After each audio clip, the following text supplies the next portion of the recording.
हम्म। सभी को राम राम। तो आइए हम हमारी आज की श्री राम कथा प्रारंभ करते हैं। सबसे पहले मानसिक भक्ति करते हुए प्रभु श्री राम और राम दरबार के दर्शन करते हैं। हमारे प्रभु श्री राम सिंहासन पर आशीर्वाद देते हुए विराजे हुए हैं। हमारी माता सीता उनके साथ सिंहासन पर विराजी हुई है, हमें आशीर्वाद देते हुए। लक्ष्मण भैया, भरत भैया और शत्रुघ्न भैया हाथ जोड़े खड़े हैं और हमारे बजरंगबली प्रभु के श्री चरणों में बैठे हैं। और हम प्रभु के श्री चरणों में नतमस्तक करते हुए उनसे विनती करते हैं कि हे प्रभु श्री राम, हमें आशीर्वाद दें कि हम यह श्री रामचरितमानस का पाठ सफलतापूर्वक संपूर्ण कर सकें और हम पर हमेशा अपनी कृपा बनाए रखें। बोल सियावर रामचंद्र की जय, पवन सुत हनुमान की जय। तो कल हमने देखा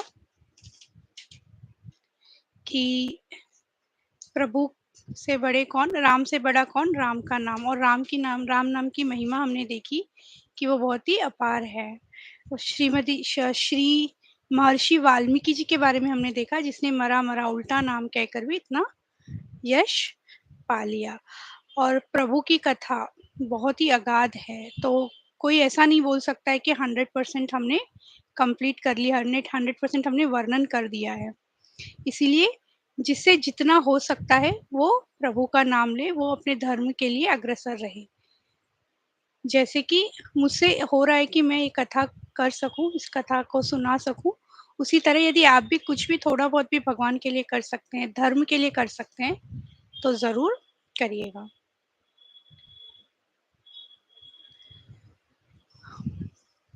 और फिर हमने देखा, सभी जनों को हमने प्रणाम किया, श्री वाल्मीकि जी, महेश, पार्वती जी, सभी को। तो जैसे मैंने कहा कि हमने फिर ये सब देखा, हमने फिर सभी को प्रणाम किया। अवधपुरी के नगर वासियों को, जनकपुर, जानकी जी, सभी परिवार, सरयू नदी, सभी को हमने प्रणाम किया। और फिर इस तरह से हम आगे बढ़ते गए। हमने फिर देखा कि भक्त किस प्रकार के होते हैं। 4 प्रकार के भक्त होते हैं, मतलब 4 कैटेगरीज ऑफ भक्त होते हैं। एक तो अर्थार्थी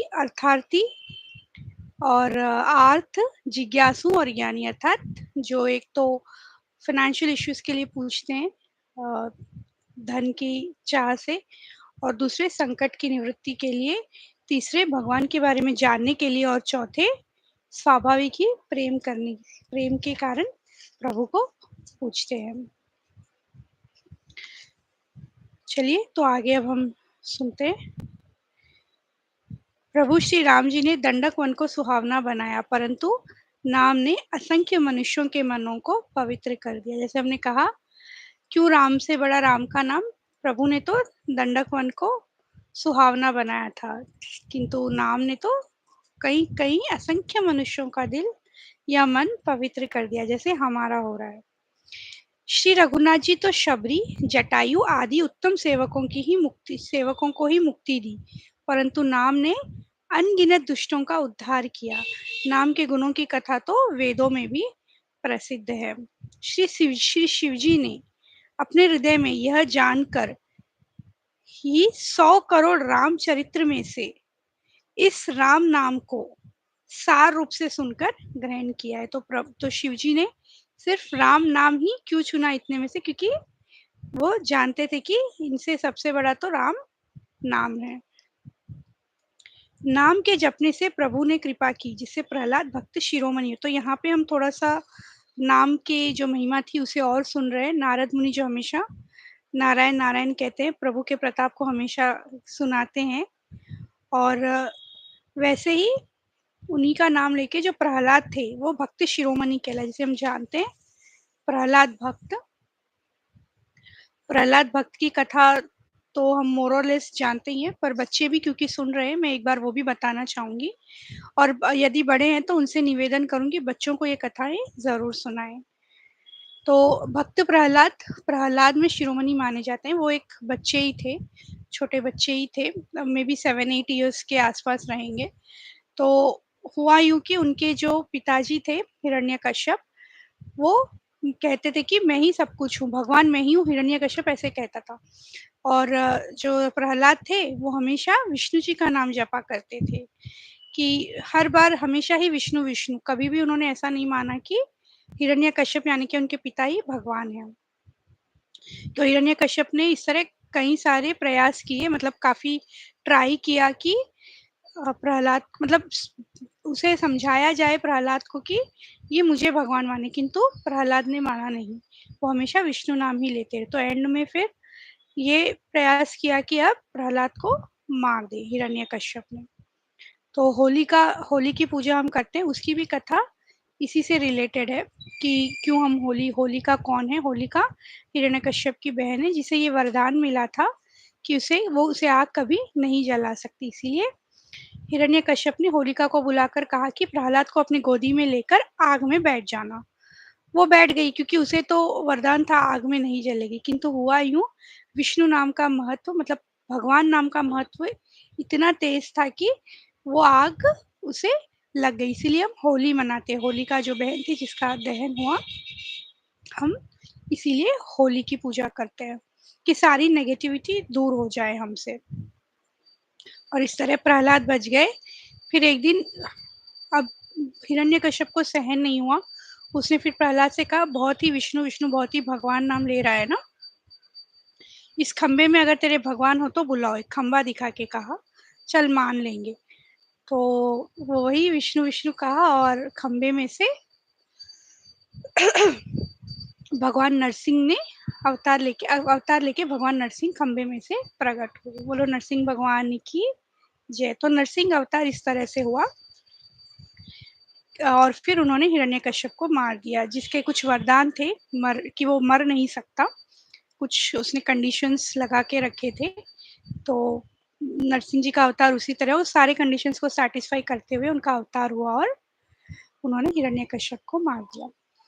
तो कहने का तात्पर्य है कि नाम स्मरण में बहुत ही शक्ति है, इसीलिए हमें नाम स्मरण करते रहना चाहिए।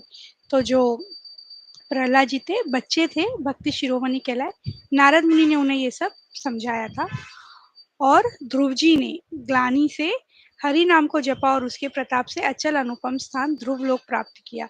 हनुमान जी ने पवित्र नाम का स्मरण करके श्री राम जी को तो अपने वश में कर रखा है। हम जानते हैं कि हनुमान जी हमेशा राम राम जपते हैं। नाम राम को कल्पतरु कलि कल्याण निवासु, जो सुमिरत भयो भांगते तुलसी तुलसी दासु, सियावर रामचंद्र भज जय शरणम। तो कलयुग में राम का नाम कल्पतरु और कल्याण का निवास है, जिसका स्मरण करने से भांग सा तुलसीदास तुलसी के समान हो गया है। अर्थात कल्पतरु एक तरह का झाड़ है, ट्री है, पेड़ है कि जो भी आप चाहे वो आपको पदार्थ देता है। तो कोई भी चीज़ अगर आपको कहनी हो कि जो चाहे वो मिल रही है, तो फिर वो कल्पतरु समान है, ऐसे हम कहते हैं। हम श्री रामचरितमानस में कल्पतरु और कामधेनु ऐसे कुछ वर्ड्स देखेंगे और उनकी महत्वता को भी समझेंगे।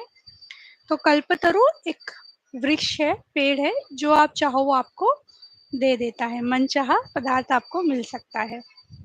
तो प्रभु श्री राम नाम, इस राम जी का नाम कलयुग में कल्पतरु की तरह, अर्थात आप जो मांगोगे राम नाम लेने से आपको सब मिल जाएगा।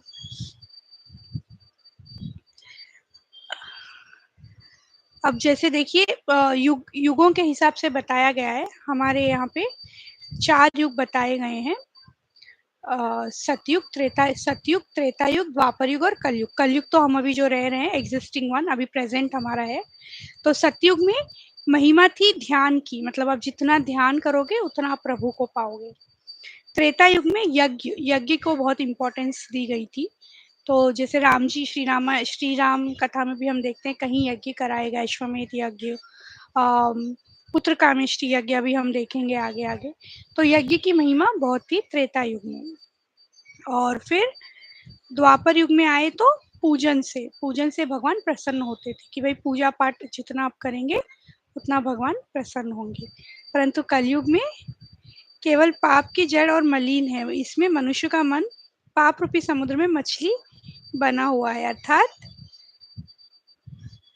कलयुग के जो मनुष्य है हम कभी पाप से अलग होना ही नहीं चाहते, समवेयर और दी अदर हम हमेशा कनेक्टेड ही रहना चाहते हैं। ऐसे कलयुग में कराल काल में तो नाम ही कल्प वृक्ष है, जो स्मरण करते ही संसार के सब जंजालों को नाश कर लेने वाला है। कलयुग में यह राम नाम मनोवांछित फल देने वाला है, परलोक का परम हितैषी और इस लोक का माता पिता है। तो ये देखिए, माता पिता क्यों कह रहे हैं हम लोग कि माता पिता हमेशा मतलब मम्मी पापा हमारे सब तरह से पालन पोषण करते हैं, हमारी हमेशा रक्षा करते हैं। एक रक्षा चक्र हमारी तरफ हमेशा होता है, एक शील्ड जो बोलते हैं, वो हमेशा माता पिता के नाम से हमारे पास होता है। तो प्रभु श्री राम का नाम भी हमारे लिए उसी तरह का एक मतलब माता पिता की तरह ही है, जो हमें जो चाहे वो फल दे देगा। कलयुग में न कर्म है, न भक्ति और न ज्ञान ही है, राम नाम ही एक आधार है। क्योंकि देखिए जो कर रहे हैं, जितना कर रहे हैं हम, भागम दौड़ी बहुत है कलयुग में, जैसे हम देख रहे हैं बहुत बिजी हैं। तो इस राम नाम ही एक आधार है। राम नाम श्री नरसिंह भगवान है। राम नाम कलयुग का हिरण्यकश्यप, राम नाम श्री नरसिंह भगवान है, कलयुग हिरण्यकश्यपु है और जप करने वाले जन प्रहलाद के समान है। यह राम नाम देवताओं के शत्रु यानी कि कलयुग रूपी दैत्य को मार कर जप करने वालों की रक्षा करेगा। अगर आप नाम लेंगे तो प्रभु श्री राम का नाम जो है, ये देखिए कंपैरिजन, प्रभु श्री राम का नाम भगवान नरसिंह की तरह है और कलयुग हिरण्यकश्यप की तरह है, और प्रहलाद हम है जो राम नाम ले रहे हैं। ये हमें इस कलयुग से पार लगा ही देगा। अच्छे भाव से, बुरे भाव से, क्रोध से, आलस्य से, किसी भी तरह से नाम जपने से दसों दिशाओं में कल्याण होता है, हर तरफ कल्याण होगा। जैसे मैंने कहा, हमें ये नहीं समझना है कि मरने के बाद ही भगवान नाम का हमें इफेक्ट मिलेगा, उसका इम्पैक्ट हमें दिखेगा। अभी भी हमें जो चाहिए वो मनवांछित दसों दिशाओं में आपका कल्याण होता है।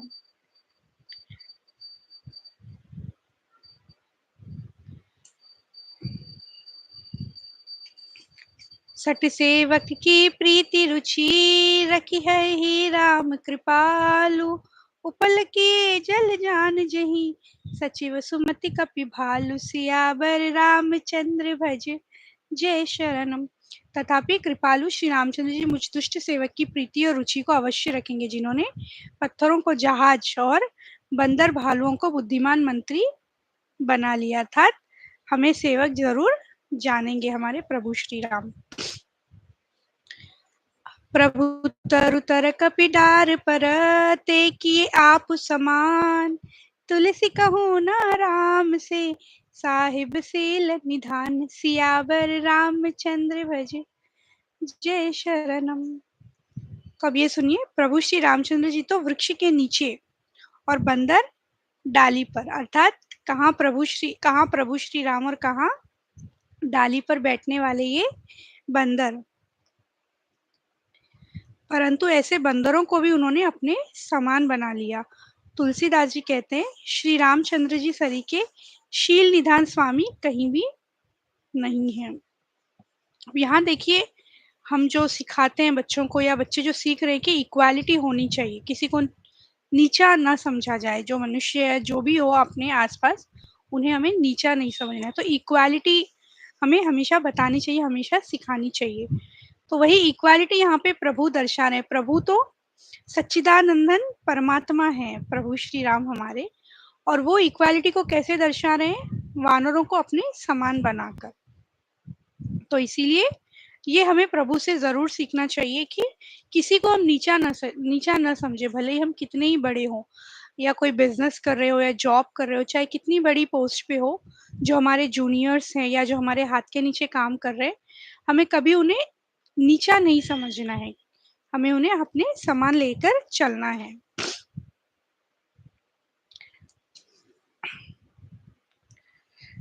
अब मुनि याज्ञवल्क्य जी ने जो सुहावनी कथा मुनि श्रेष्ठ भरद्वाज जी को सुनाई थी, उसी संवाद को मैं बखान कर कर कहूँगा। अब यहाँ पे एक फ्लो है, जैसे कौन किसको कथा सुना रहे हैं। शिव जी सुना रहे हैं अ, हमारे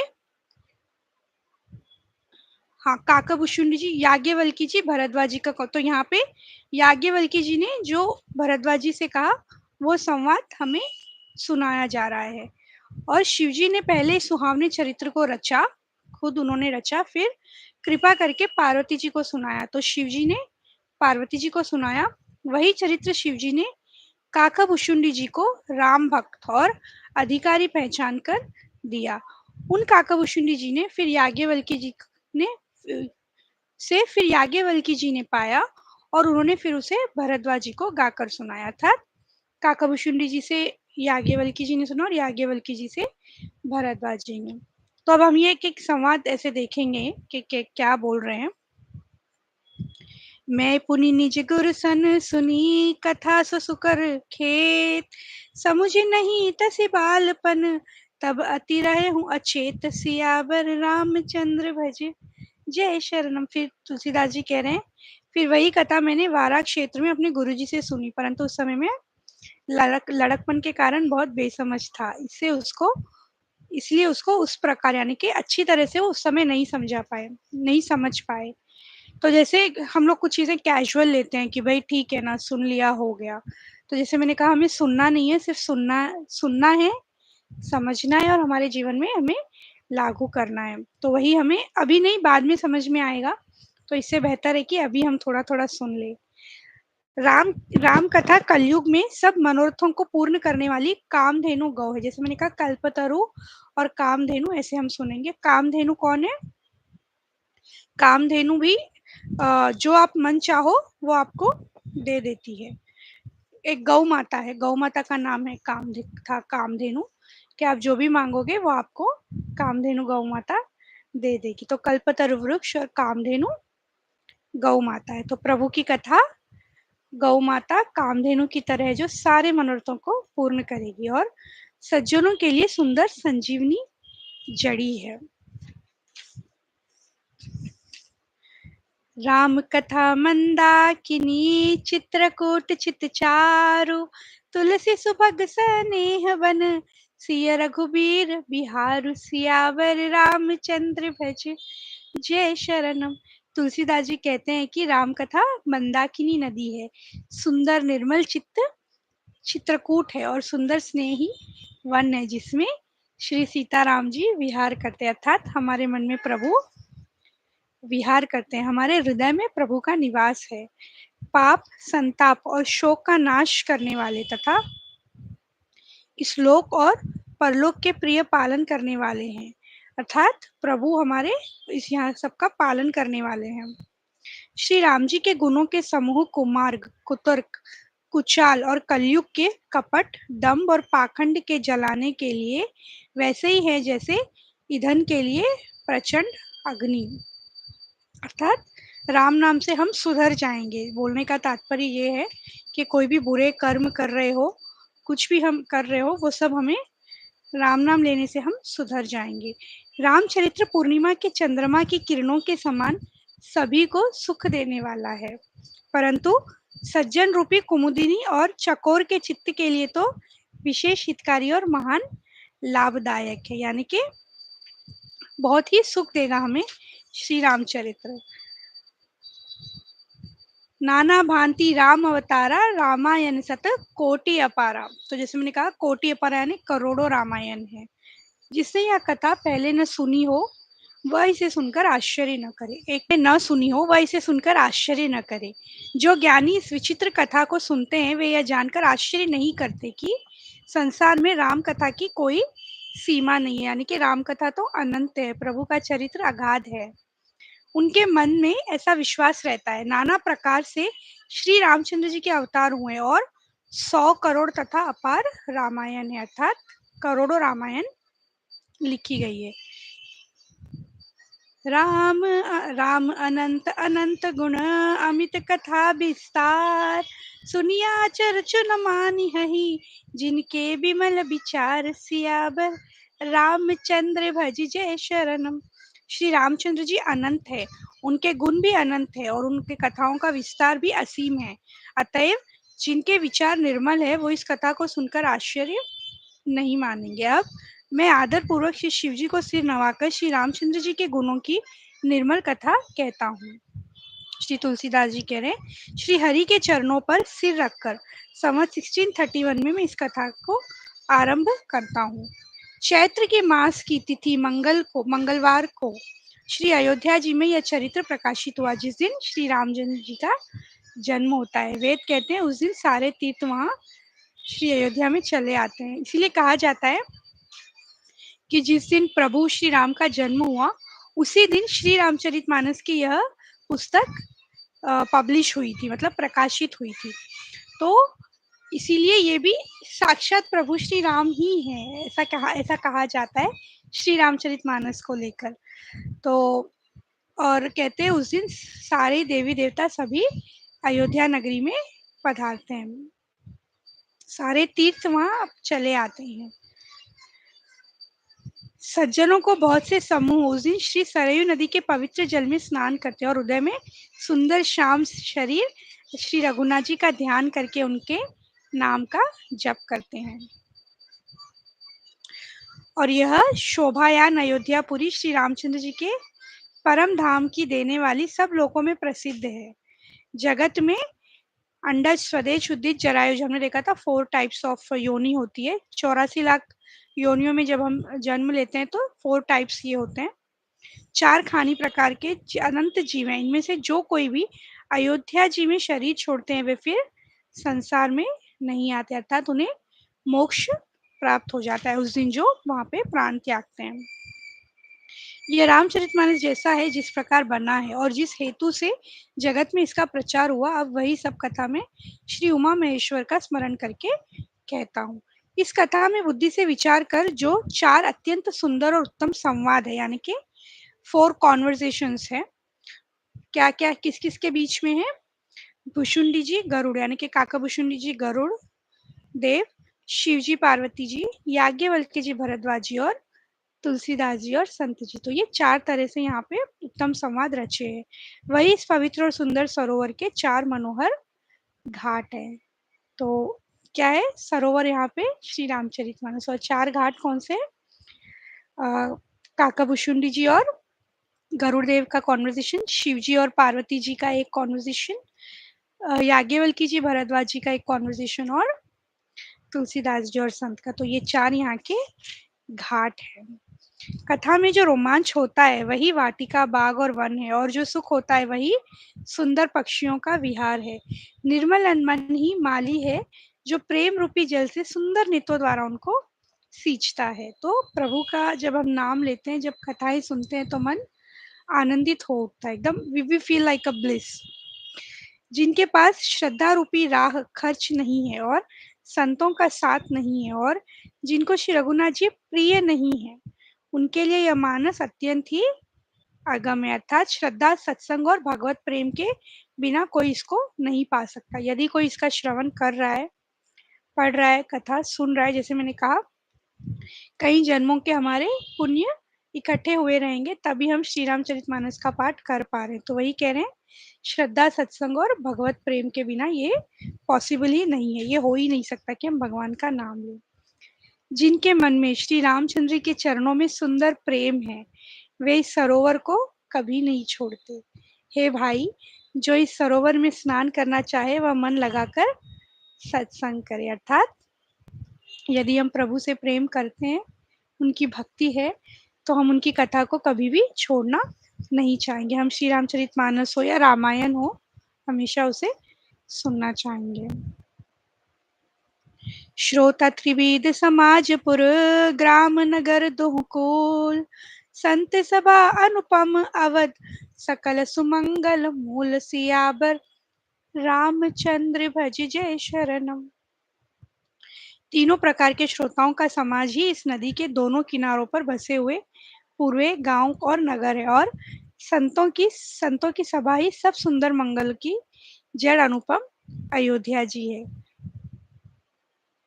चारों भाइयों के जो बाल चरित है वे ही इसमें खिले हुए रंग-बिरंगे बहुत से कमल हैं। महाराज श्री दशरथ जी तथा उनकी रानियों और कुटुंबियों के सत्कर्म, पुण्य ही भ्रमर और जल पक्षी है। संपूर्ण अनगिनत उत्पातों को शांत करने वाला भरत जी का चरित्र नदी तट पर किया जाने वाला जप यज्ञ है।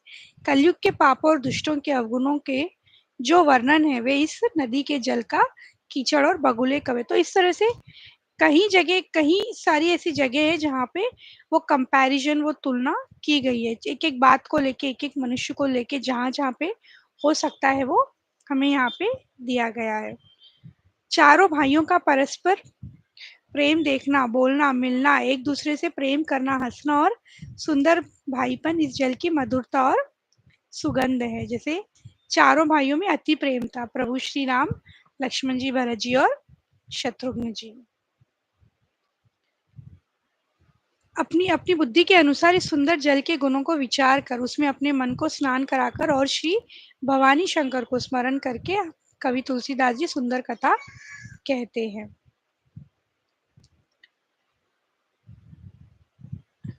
भरद्वाज मुनि प्रयाग, अब ये हम थोड़ा सा कॉन्वर्जेशन यहाँ पे से स्टार्ट हो जाएगी कथा, मतलब कि भरद्वाज जी और याज्ञवल्क्य जी इस पे आए, फिर कैसे धीरे धीरे श्री राम कथा आरंभ हुई, वो हम धीरे धीरे अभी देखेंगे।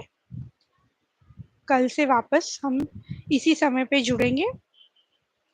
आज की कथा को हम यहीं विश्राम देते हैं।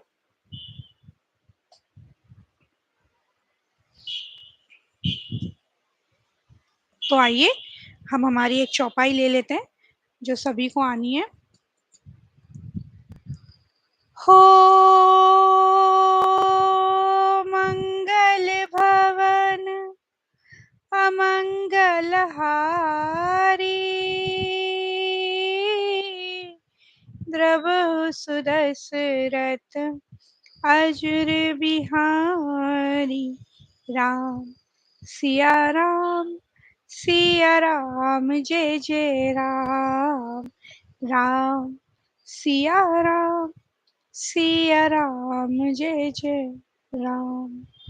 बोल सियावर रामचंद्र की जय, पवन सुत हनुमान की जय, बोलो भाई सब संतन की जय। जय सिया राम। तो कल फिर 8 बजे हम इसी समय पर मिलेंगे। तब तक के लिए प्रभु का नाम लेते रहें। जय सिया राम।